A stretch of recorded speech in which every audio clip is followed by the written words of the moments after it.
I'm Adrian from THESPIKE. Here I have Eastwood Doug with me to do a little interview. Um, so, firstly, just wondering,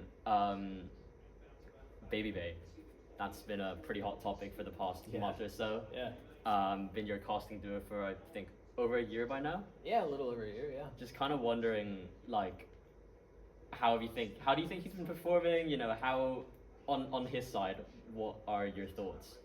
Yeah, sure. I honestly, Dre, I'm kind of bummed that you popped off the way you did. I wanted to make fun of you on cast. I wanted to make fun of you on the broadcast, but no, I mean, it's been so much fun to see him perform well, to see him really be comfortable on the stage. You can tell he loves competing. You can tell he loves winning. And so it's been a ton of fun to watch. It really has been. Is this something that you've been expecting, or was this kind of out of the blue for you? Him going back to competing? Yeah, it was pretty out of the blue, to be honest. And then I will say, like, him performing well just fits. I think, again, he's such a natural shooter. He's smart about the game. He loves the game and he loves competing. And so you look at those things and you go, yeah, that does kind of make a lot of sense. Yeah. Because I did an interview with Jorgamo, and one of the things that he said Baby Bay brought to the table was because of his caster experience, he brings a lot of outside perspective into the game. Is that, let's say you join G2. Sure. Is that something that might apply to you as well? The shooting certainly would not. And so, Josh, by the way, if you're watching and somehow you're thinking about replacing Dre for like me or something, don't do it. I can't. I can't. But yeah, I mean, I think part of our job is to nerd about the game, right? Like right before the interview started, we were talking about Waylay Flash meta as how it's developing in this tournament. And so, yeah, I think I love to nerd about the game. I think that's the one constant over the 5 years that I've worked on the game is I love the game. I'm a nerd about the game and obviously the craft as well, but I think it makes a ton of sense for sure. Yeah, and speaking about nerding about the game, you've been casting Valorant for the past 5 years, and we've seen you go through countless iterations of different partners from Baller to Baby Bay now to Ender, and you've been able to like excel and really develop as a caster. I wanted to ask, like, how does that adaptability speak to you, and how do you think you've improved over the past 5 years or so? Yeah, I think adaptability is a tricky one because I think people bring a lot of different things when it comes to a cast. I will say at the level that we do it at, I am of the belief, this is strictly Doug's opinion, but I'm of the belief that if you've got an S-tier play-by-play and you've got an S-tier color caster, even if you haven't necessarily worked together a ton or you don't have a ton of reps or maybe it's the first time, the quality of the product should not be impacted. And so I've had the privilege of casting with some of the best in the world. I mean, you think about 2023 in the Champs Run alone, I casted with Sideshow, with Bala, with Hypoc, and with Sean, right? All in one tournament. I think I've just been very blessed, to be honest, to have some of the best partners in the world to be able to share these stories with. I think it's been one of my favorite things. And not like asking you to sort of single out one specific sure. partner, but I was just kind of wondering, like, maybe who have you learned the most from, or who has like sort of impacted your craft or your work the most? Bala, for sure. I think Bala was, you think about the launch of Valorant, and I went through I was actually thinking about this the other day. The amount of people that I've casted with, especially early in the game, feels like it's endless. Even like CS talent, who isn't even working on the game anymore. Shout out Maui, if you watch this. But I think Bala was special because he was one of my closest friends.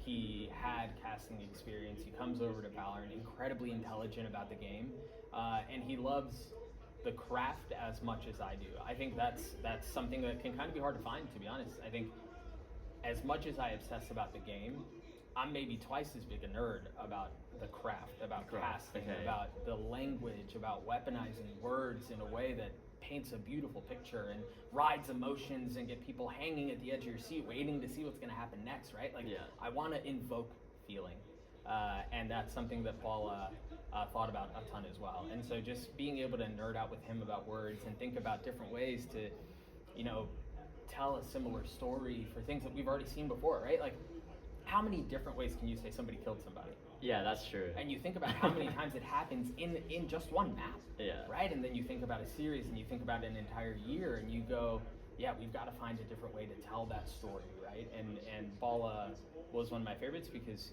he loved thinking about that the same way I did. Yeah, and sort of like when you mentioned sort of painting a beautiful picture with your words, one of the first memories that comes to mind is that Fnatic G2 lost champs. Yeah. That was, yeah. That I keep my head keeps going back to that all the time. Yeah, and you know, that was such a, we were talking about it actually on the desk earlier today. There was no other way that could have happened for that play to work out for Fnatic.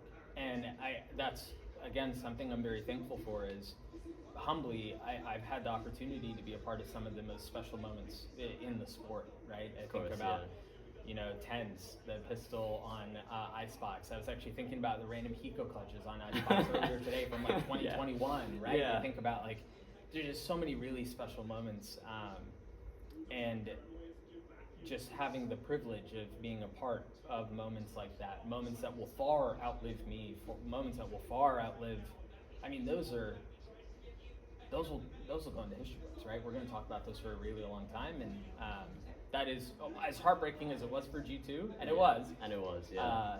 Is one of my favorites for sure. Yeah.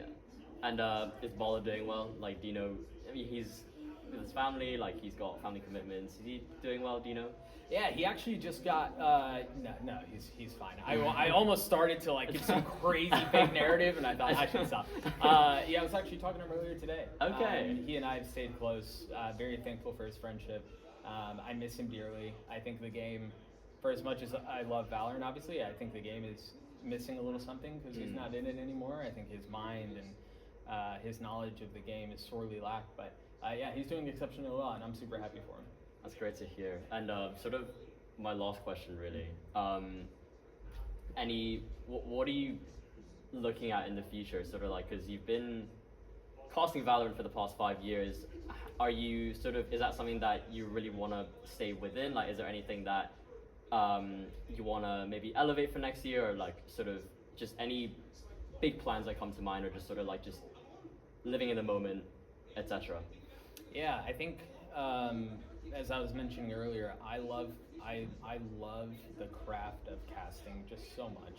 I love everything you can do with it, and so I can't imagine that changing anytime soon. I will say I've always thought about this, and I'm only going to mention it because I had this conversation very recently with Kaplan.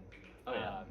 I would love the idea of getting into coaching somehow at some point, for a number of reasons. I think the game aspect, obviously, but also having the opportunity to develop character and to develop talent. And for a lot of these younger guys who are coming onto the scene, they're incredibly young, right? Like, this is their first real interactions like this, and these are often some of the most formative years of their lives, right? And having the opportunity to be there and guide along them, both in the server and out of the server, is something that I deeply value. And so, yeah, I've always kind of toyed around with the idea. I think it's something I'd love to be able to do, but who knows?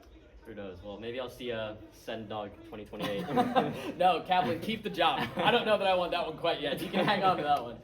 Okay, awesome. Well, thank you so much, Doug, for the interview. Yeah. And yeah, good luck with the next year. Thank you. Thank you for having me. It was a pleasure.